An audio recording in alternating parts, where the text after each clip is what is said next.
How to get girls to chase you, semen retention eye contact. Hello everybody, and welcome to Male Wisdom.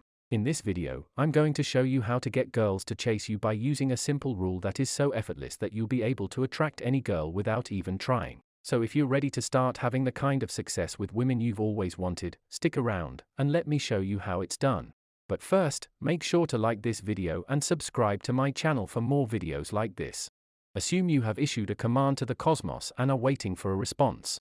As you drum your fingers on your desk, it occurs to you that you have conveyed your wishes in words, as you have been advised, but something is lacking. The formula omitted a necessary element to power the message. Manifestation would have happened if you had known the key, the essential feature required to zap directives into action and make the law of attraction function has been known for millennia.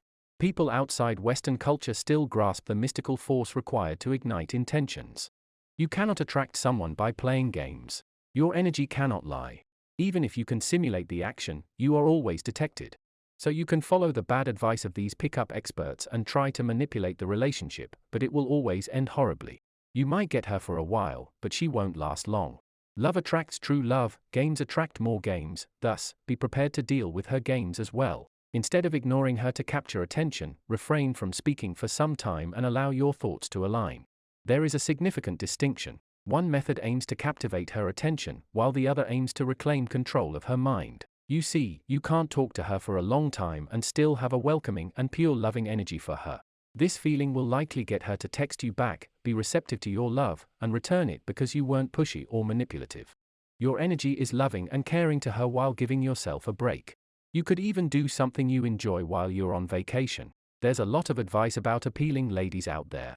And what most of it overlooks is that attraction, seduction, intimacy, sex, whatever you want to call it, is an emotional process, not a physical or social one. You can say the wrong things and still attract a woman. You can say all the correct things and yet reject her. What matters is the intention, motivation, and genuineness. To enhance your dating life, you must first improve your emotional life, how you feel about yourself and others, how you communicate with others, and so on. It's not about memorizing lines or routines or looking a certain way. It's about revealing the unique and attractive man within you and gladly expressing it to the world's women. That may sound vague, but it has substantial implications for your interactions with women. People choose who they will be with based on how they feel around that person. For us men, it's generally fairly straightforward. We want to have sex with a gorgeous woman because she makes us feel stimulated. We desire a relationship with her if we feel loved, respected, and adored by her. However, because women experience sexuality differently than males, it can be more nuanced and complex for us to interpret what makes them feel attracted to us. But the premise remains the same. Women prefer males who make them feel a specific way. Several techniques evoke emotion in a woman, and your method will influence the quality and quantity, or lack thereof, of your relationships with women. What I mean is that there is a lot of conflicting advice out there on how to attract women. Some will tell you to tease them, others will ask you to be selfish and unpleasant around them, others will tell you to buy them gifts, and others will ask you to be cold and calculating. Whichever channels you follow with women will result in the appropriate relationship. If you choose to be cold, calculating, and manipulative with women, you will naturally screen for women who will build a cold, calculating, and manipulative relationship with you. If you pursue women with neediness and idealization, you will attract equally naive and insecure women who will develop a relationship of neediness and false admiration. If you seek women rudely and harshly, you will attract women who respond to and provoke negative sentiments. I advise guys to approach women with honesty and authenticity because it screens for women who are honest, authentic, and conscientious themselves, resulting in far better relationships. Another reason I encourage men to seek women authentically is because openly sharing your sexuality with women forces you to become a confident and integrated man. In the near term, this can be more unpleasant and difficult. However, this minimizes emotional neediness for a long time and shapes you into a bold and confident man who attracts women like a magnet. Treat yourself nicely, eat well, and do something enjoyable. When you think about her, think of her in the most loving way imaginable, remembering that your relationship is lovely, that she wants to be with you more than anything, and that she wants to talk to you. How could she possibly say no? You're giving her some breathing space. You're not coming across as desperate by texting her 3 times. You have no intention of ending the relationship, nor do you feel any ill will or resentment against her, just the reverse. You keep thinking about her as if you already have her. How can she possibly belong to anyone else? Why can't she sense this energy? You can try to appear calm as much as you want. You may play games all you want, but nothing beats a man who is calm and self-assured,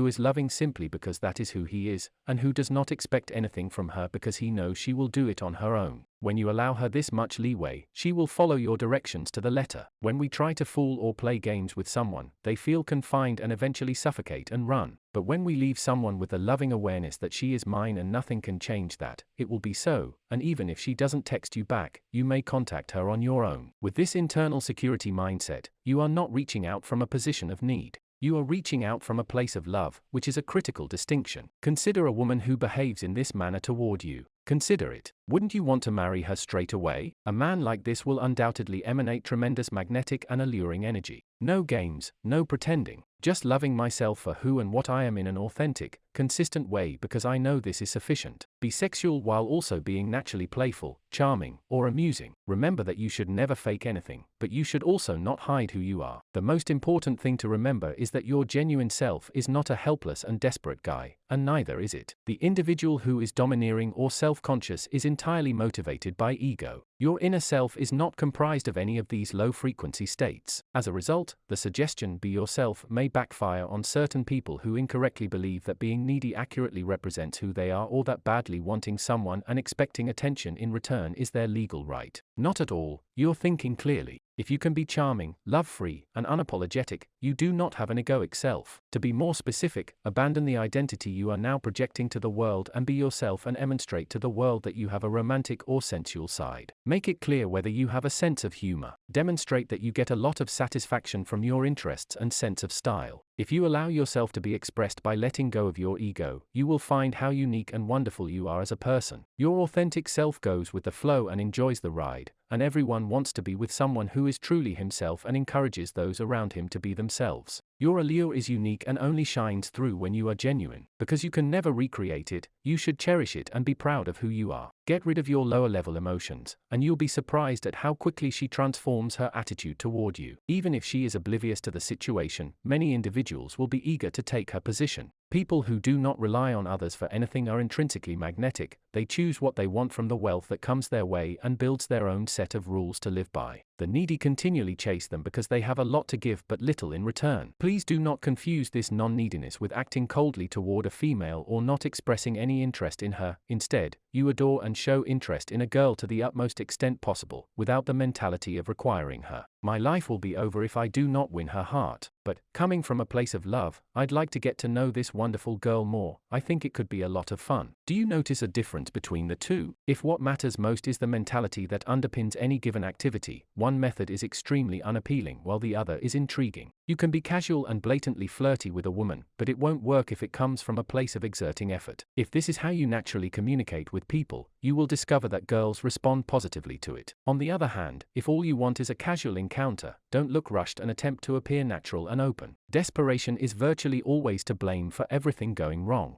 Around the world, there is an abundance of women available for casual encounters and marriage. So keep this in mind at all times and maintain a positive outlook in all you do. At the same time, get rid of anything that isn't you, and your appeal will readily seduce her. A lot of people think that masculinity is a bad thing, but I'm here to show you that it can actually be used for good. Specifically, I want to talk about how masculinity can be used to control fear and live a more successful life. So if you want to utilize your masculinity to the highest potential, make sure to check out my previous video where I dive deeper into this topic.